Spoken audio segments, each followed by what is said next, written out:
Hello Bama fans! Finebaum stepped in again and said about Dabo Swinney that it's time to leave Clemson. Leave for where? Alabama? That wouldn't be a bad move for many critics.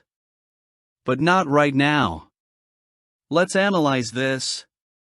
The constant movement behind the scenes in college football always generates heated debates and speculation that excite fans from all regions. Recently, Paul Finebaum brought up the name of Clemson coach Dabo Swinney again, stating that it might be time for him to step down from the Tigers. And as expected, Alabama immediately appeared on the speculation radar for many.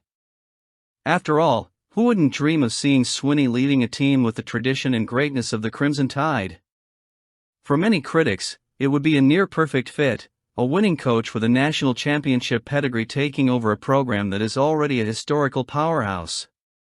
However, this scenario, as tempting as it may seem, doesn't make sense at this point, and there are good reasons for that. First, it's important to recognize that Kalen DeBoer is beginning to make his mark in Tuscaloosa. Hired to succeed Nick Saban last year, DeBoer faced enormous challenges from the start but has shown consistent progress, especially since then. He not only brought new offensive ideas but also managed to maintain the competitive spirit that has always defined Alabama. DeBoer's work is still in full swing, and recent results show he's on the right track. Replacing him now would be premature and disrespectful to the effort he and his staff have put into the program. Furthermore, there's something to be said for giving a coach time to cement his legacy, especially in a place where patience is often rewarded with titles.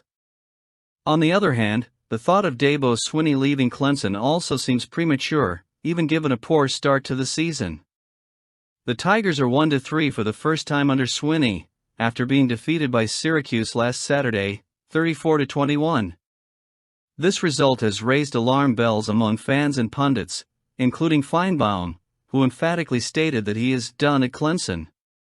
He argues that Swinney may have lost the spark that led to 2 national titles and several dominant seasons. Finebaum even suggested that Swinney could find other opportunities, whether in television or with another college program, if he decides to leave.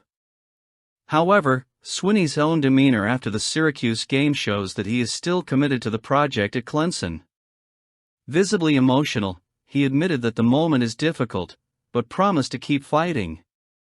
"We are exhausted emotionally and physically, but we will recover and get back to work," he said.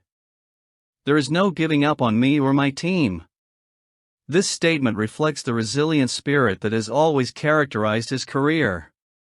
Despite the criticism, Swinney still has support within the university and, especially, among the players.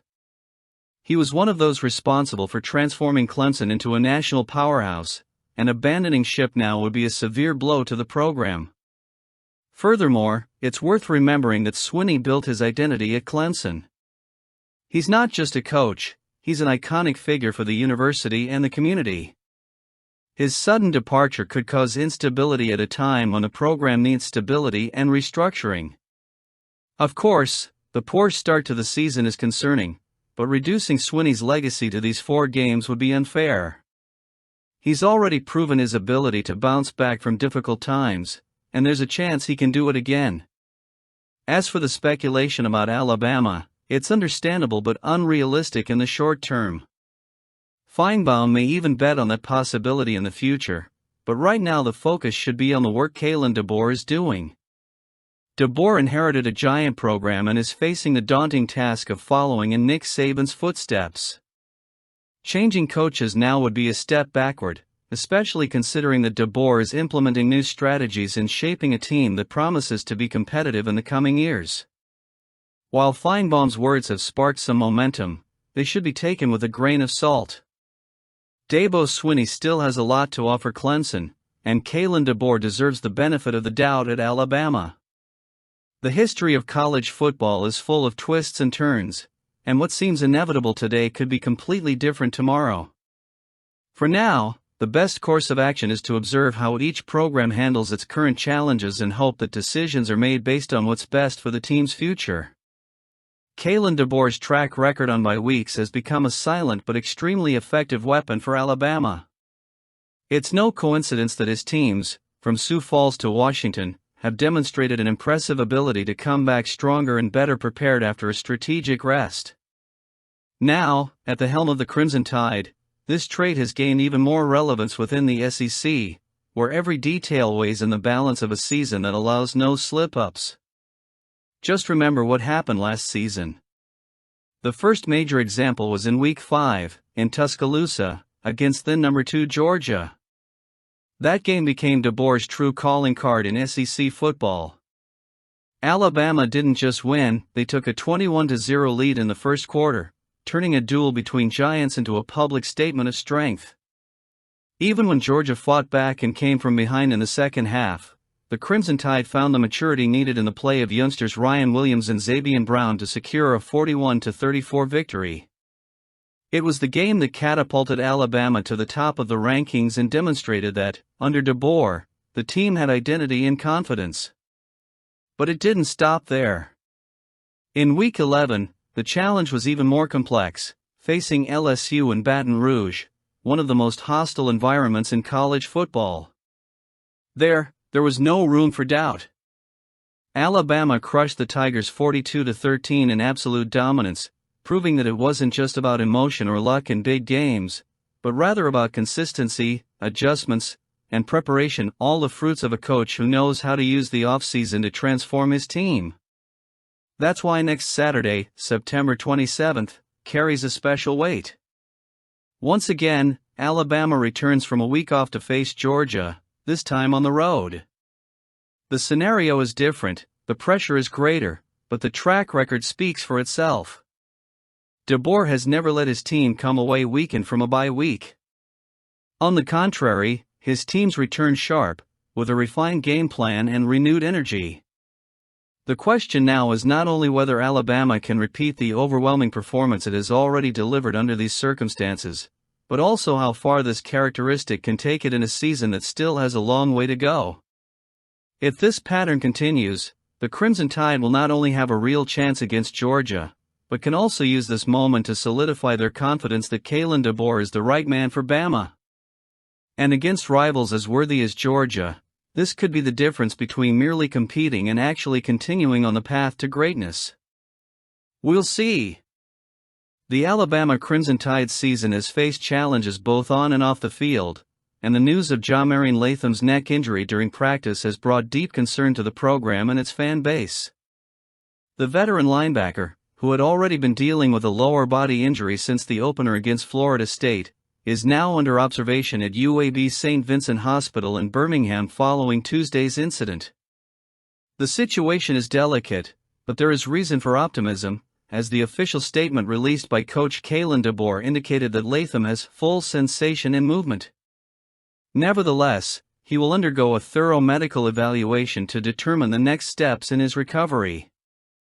The tone of the statement was carefully chosen to reassure fans and reinforce that the player's health and well-being are the number one priority at this time.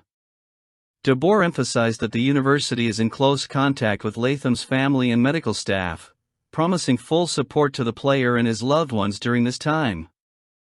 This type of situation serves as a powerful reminder that, while football is a sport of high intensity and rivalry, the well-being of the athletes must always come first.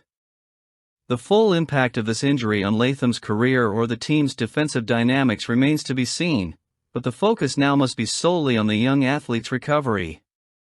Jamarian Latham, a sixth-year senior from Reform, Alabama, has been an important asset for the Crimson Tide, especially in his return to the starting lineup in the opener against Florida State. Although he left that game early due to a lower body injury, his leadership and experience were felt by Alabama's defense.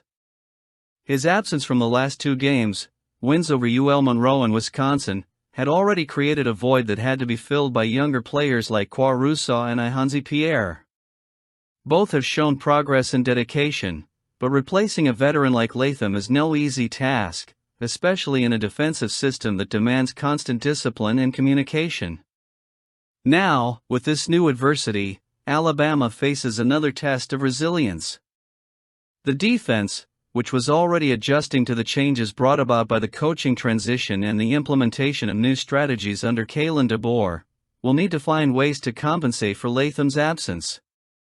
Rousseau, who has assumed the starting role in recent games, will have even more responsibility in leading the young group, while Pierre will continue to earn important minutes to develop his confidence and skills. These situations, while challenging, can also serve as opportunities for individual growth for these players.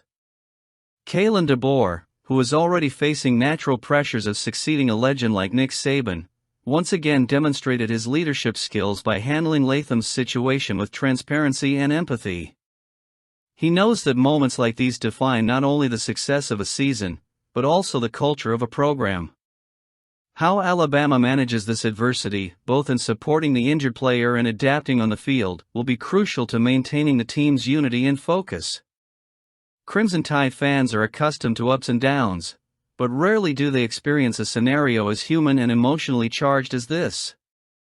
Ja-Marine Latham is not just a player, he is a student-athlete representing a community, a university, and a tradition. His resilient spirit and dedication to the program will be remembered regardless of the outcome of this situation. In the meantime, it is up to Alabama to move forward, supporting its player and finding solutions on the field to remain competitive in a season that promises many twists and turns.